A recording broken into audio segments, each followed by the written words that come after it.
महाराष्ट्र से आए गरीब नवाज वेलफेयर फाउंडेशन के मुस्लिम समुदाय के कार्यकर्ता आज अजमेर कलेक्ट्रेट पहुंचे और एसपी व जिला कलेक्टर से मुलाकात कर अजमेर दरगाह में हिंदू मंदिर के मामले में जिला प्रशासन को ज्ञापन सौंपा। कार्यकर्ताओं ने बताया कि अजमेर दरगाह में हिंदू मंदिर होने के दावे पर सुप्रीम कोर्ट के बयान के आधार पर ही कार्रवाई की जाए। साथ ही कहा कि अजमेर दरगाह में हिंदू मंदिर दावा करने वाली याचिका पर संविधान के दायरे में रहकर कार्रवाई हो, जिससे कि न केवल अजमेर का बल्कि पूरे देश का माहौल खराब न हो। साथ ही कहा कि निचली अदालत द्वारा फैसले देने से पहले याचिका दायर करने वाले शख्स का बैकग्राउंड भी देखना चाहिए। कार्यकर्ताओं द्वारा आरोप लगाते हुए कहा गया कि जिस शख्स ने अजमेर दरगाह में हिंदू मंदिर होने का दावा किया है, उस पर पहले से ही दिल्ली समेत कई इलाकों में वाद दायर हो रखे हैं। उसको ध्यान में रखते हुए अदालत को फैसला लेना चाहिए, जिससे कि शहर का माहौल सौहार्दपूर्ण बना रहे। हमारे यहाँ पर अजमेर आने का मकसद ये है कि एक क्रिमिनल शख्स जिसके खिलाफ हिंदुस्तान और ख़ास करके दिल्ली के मुख्तलिफ जगहों पर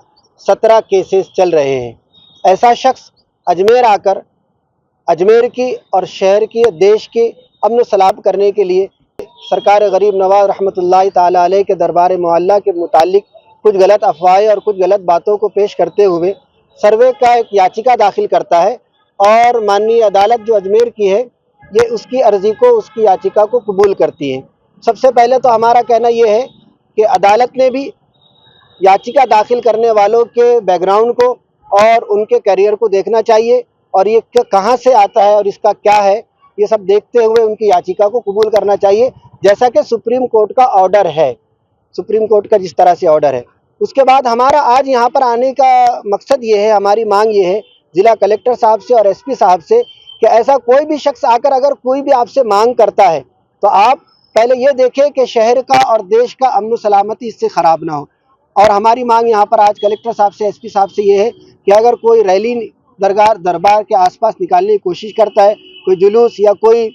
किसी तरह से नारेबाजी करने की कोशिश करता है तो उस पर रोक लगाई जाए ताकि शहर की अमन सलामती बरकरार रहे, देश की अमन सलामती बरकरार रहे और इस तरह के जो दंगे फसाद फैलाने वाले लोग हैं, ऐसी सोच रखने वाले लोग हैं, उन पर अंकुश लगाया जाए। देखिए कि गरीब नवाज वेलफेयर फाउंडेशन की तरफ से हम मुंबई से आए हुए हैं। हम लोगों ने एक रीट पिटीशन दायर की थी। ख्वाजा गरीब नवाज अल्लाह रहमा के जो मज़ार के नीचे का जो मामला, एक याचिका दायर की गई थी, उसके खिलाफ हमने भी एक याचिका दायर करी है और हम डीसीपी साहब को एक लेटर दिए थे कल, जिसके सिलसिले में मिलने आए थे कि इस सिलसिले में ये लिखा हुआ है कि किसी भी किस्म की अगर कोई शख्स मांग करता है तो एटलीस्ट आप लोग उस पर कोई कार्रवाई ना करें। जैसे माननीय उच्च न्यायालय का ये, सुप्रीम कोर्ट का ये आदेश आया है, उसको बरकरार रखते हुए आप लोगों की तरफ से कोई ऐसी एक्टिविटी ना हो का कोई और आकर आपको जो है इस सिलसिले में बात ना करे, क्योंकि इससे शहर का माहौल खराब हो सकता है। हम चाहते हैं कि संविधान के दायरे में गरीब नवाज एजुकेशन फाउंडेशन जो है वो चाहती है कि शहर का वातावरण और देश का वातावरण बिल्कुल बना रहे, भाईचारा बना रहे और कोई मामला खराब ना हो। तो हम लोग इसी सिलसिले में कलेक्टर साहब से और एसीपी साहब से मुलाकात करने के लिए आए थे यहाँ पर।